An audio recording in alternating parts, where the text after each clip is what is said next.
Okay, so we've looked at how the residue theorem can be massaged to help us evaluate some integrals of real variables. So in this lecture, we look at some more examples, and where some slightly more subtle arguments are involved.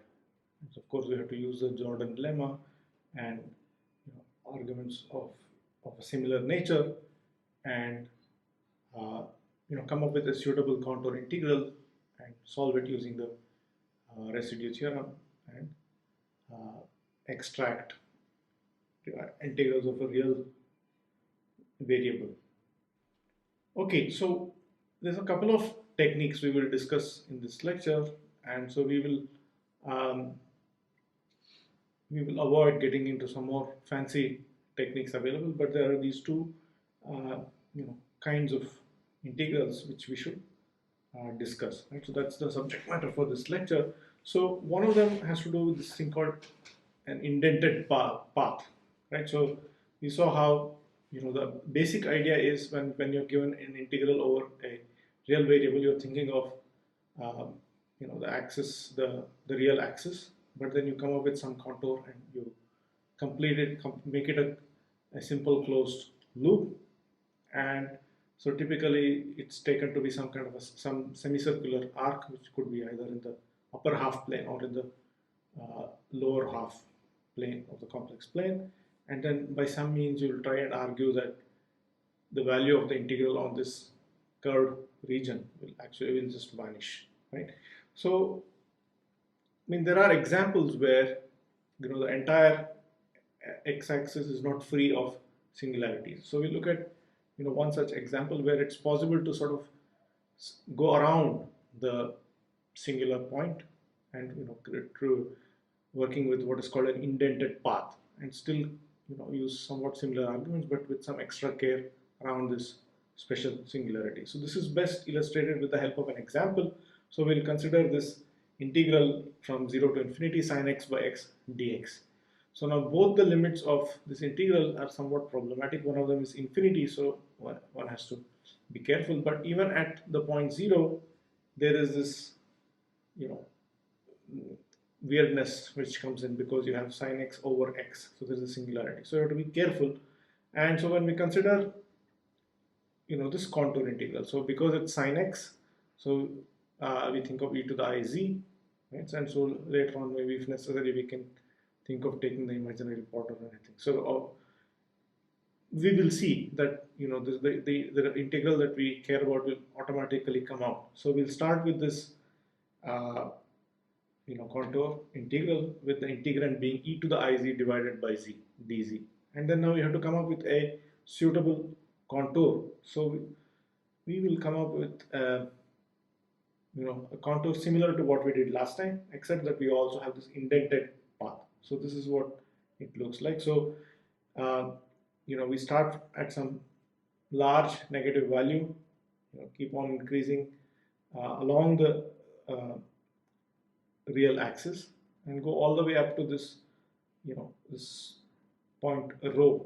So then you enter this small circle, go semicircle, complete this loop, and then again go along the positive real axis all the way up to plus r, and then go left or go upwards and complete this semicircular arc of radius r in the other direction, right? So if you look at this region, then you see that this is going to be our simple closed loop. So there is mess sitting here at the origin, but for this function, in fact, there is no other singularity anywhere else. So in fact, we can immediately apply the Cauchy theorem, and we have this result that contour integral of this function e to the I z divided by z dz over this entire contour is just 0, because on the contour and within the region enclosed by this closed contour, there are no singularities, right? It's completely an analytic function. So by itself, this is not going to get us too far. So we must actually be able to rewrite this, as contributions coming from each of the different parts that constitute this contour, right? So that's the next step, right? So in fact, this has 4 parts.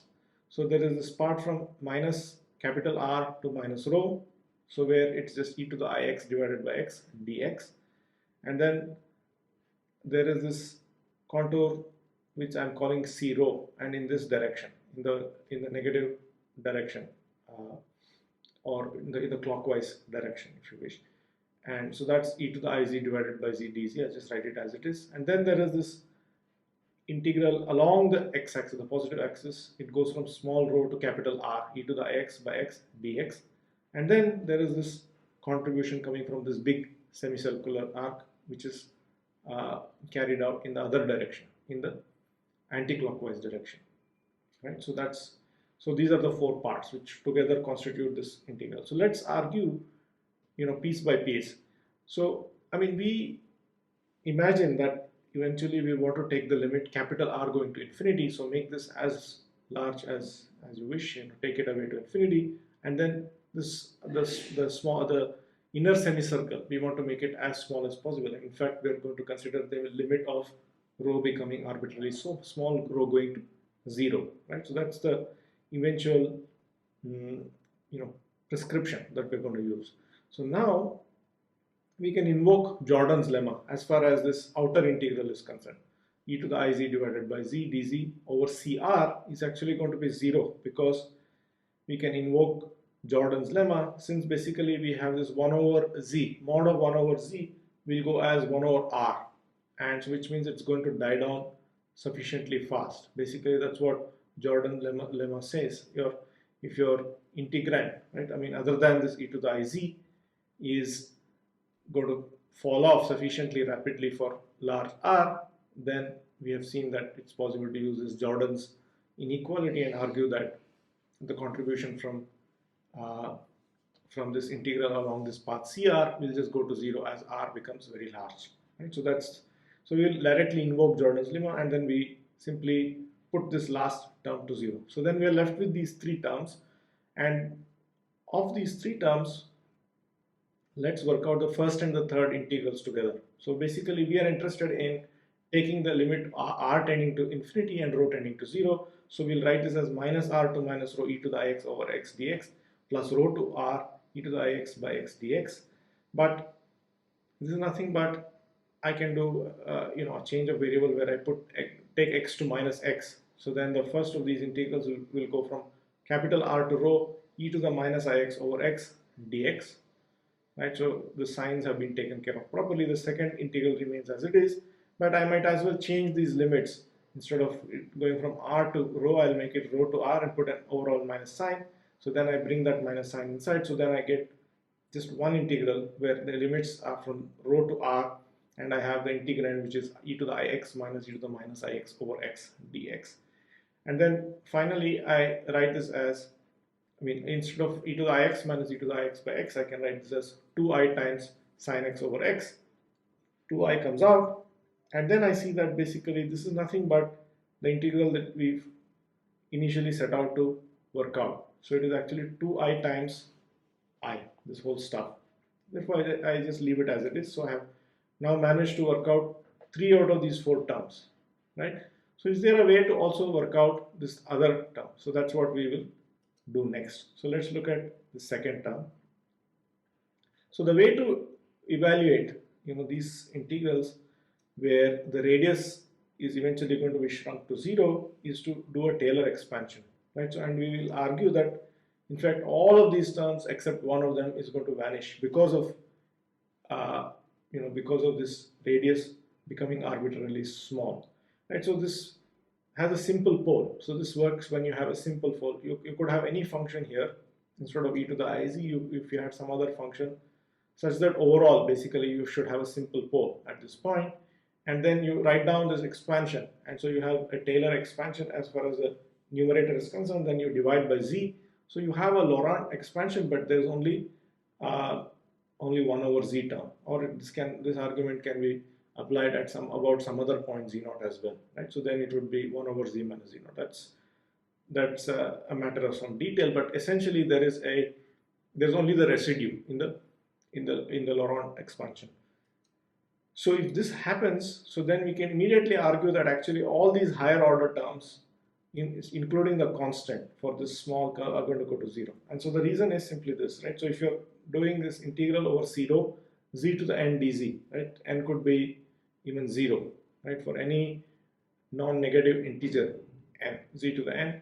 So mod of this quantity is less than or equal to the same integral mod of z to the n. This is somewhat like a triangular inequality type of inequality, generalized to integrals. And then we argue that mod of z to the n is actually nothing but mod of rho e times I to the theta mod of this the whole power n. And now the limits of integration are from pi to 0 because you're going in this direction. So it goes from pi to 0, rho times I times e to the I theta. But then you see that mod of rho times e to the I theta is the same as rho. So then rho to the n plus 1 will come out, and then you're just left with I times rho to the n plus 1.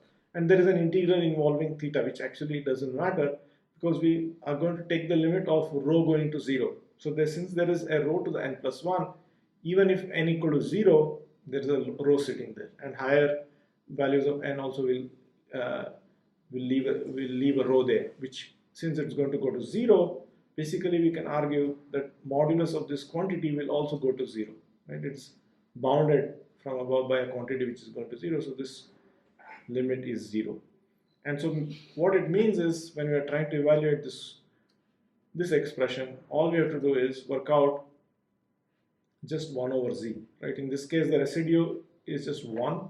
If there's some other residue, that's going to feature in there. Basically the point is that 1 over z term alone survives, and then what is the value you have for this integral? You basically do the same thing. Now you see that when you have 1 over z, the rows will cancel, and then I comes out, and then it's just an integral from pi to 0 d theta. So even if rho becomes very small, this term is going to survive, and that's the key point.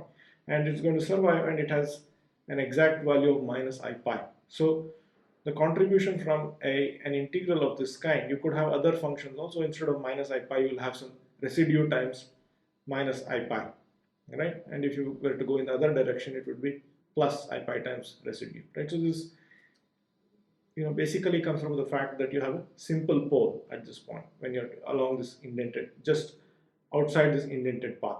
So collecting all these results, now we are done, right? So what we have managed to show is 2i plus 0 minus I pi is equal to 0. So we immediately have the result I is equal to pi by 2, basically. So we are done, right? So this is one another class of problems which can be solved with the help of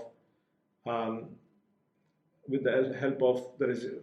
Well, I mean, we have not even really used the residue theorem in this case. We just directly used the fact that or the Cauchy theorem, really. So the Cauchy theorem and a clever set of arguments involving clever use of contours and some clever arguments involving how some of these integrals will go to 0, and then we are able to also compute this value along the indented path. And then finally, I want to give you one example where the residue theorem can be used to compute integrals involving sines and cosines. Suppose you are interested in computing such an integral from 0 to 2 pi, some function of sine theta and cos theta d theta. So basically you can convert this into a contour integral. So the trick is to consider a unit circle. So since theta goes from 0 to 2 pi, you can think that it's happening on the complex plane, and basically it is z which is going from this point in a circle, right? And so then you can convert this problem into a contour integral problem. So sine theta can be written as z minus z inverse over 2i, and cos theta can be written as 2z plus z inverse over 2. And then our integral gets recast as a contour integral. 0 to 2 pi f of sine theta cos theta d theta becomes a contour integral where this contour is specified of f of this stuff which is written in terms of z's and z inverses, and in place of d theta we write down dz over I z, because you can take the differential of dz and then this comes out. So now, and then it's a matter of doing the contour integral using the residue theorem. So let's look at an example. So suppose we have our integrand to be something like this, 1 over 1 plus a sine theta, where a is some number between minus 1 and plus 1, right? So for the purpose of this argument ahead, we will assume that a is not equal to 0, because if you put a equal to 0, you'll have some operations we will do in terms of 1 over a, and which will become absurd. But I mean, it's evident that if a equal to 0, then this integral is directly, just d theta. So it's just 2 pi. So there is no need to, do any fancy calculation if a equal to 0. So let's assume that a not equal to 0 and it lies between -1 and +1. And then we have this, trick that we just used above. So this integral can be written as a contour integral, and then some little bit of simplification shows that you have a quadratic term in the denominator. So like I said, in the numerator there is a 2 by a. So since a is not equal to 0, it's not a problem. And then we can quickly observe that the denominator has 2 zeros. It's a quadratic quadratic term in z squared, so it's going to have 2 roots, which you can get by solving the corresponding quadratic equation. So z1 is given by this and z2 is given by this, the stuff times I, and then there's another stuff times I. It comes from the quadratic formula. And so one of these roots lies within your unit circle, right, in the interior of the unit circle, and the other one is going to lie in the exterior, which is evident if you see that z1 times z2 is actually 1. So one of them is greater than, modulus of one of them is greater than 1, the modulus of the other one has to be less than 1. So only one of these lies in the interior, and it's also straightforward to see that it is z1 that is in the interior, right? So if you have minus and minus, then it's going to go far away outside, and then times I. It doesn't matter whether there's an I or not. So basically it lies sufficiently far away from the origin such that it lies in the exterior of this region defined by this by the contour mod z equal to 1. So all we have to do is work out the residue at this internal point. So residue of at z equal to z1 is simply given by, you have to multiply by z minus z1. It's a simple pole, and take the value of this resulting function at z equal to z1. That's the way to compute the residue. So a little bit of calculation, and then we can show that the residue is 1 over I times square root of 1 minus a squared. So the value of the integral is just 2 pi I times this value, which turns out to be just 2 pi divided by square root of 1 minus a squared. So the final answer is, so this integral is just given by 2 pi divided by square root of 1 minus a squared. And now we can also check that even if you put a equal to 0, this formula is correct. Right? Okay, so that's all for this lecture. We looked at a couple of different kinds of problems which can also be solved with the residue theorem or some tricks around this. There are more fancy integrals also which are possible to solve using the residue theorem, but for the purposes of our discussions, we are going to stop with this. We will look at another important idea, but as far as the residue theorem is concerned, we will close our discussion. Thank you.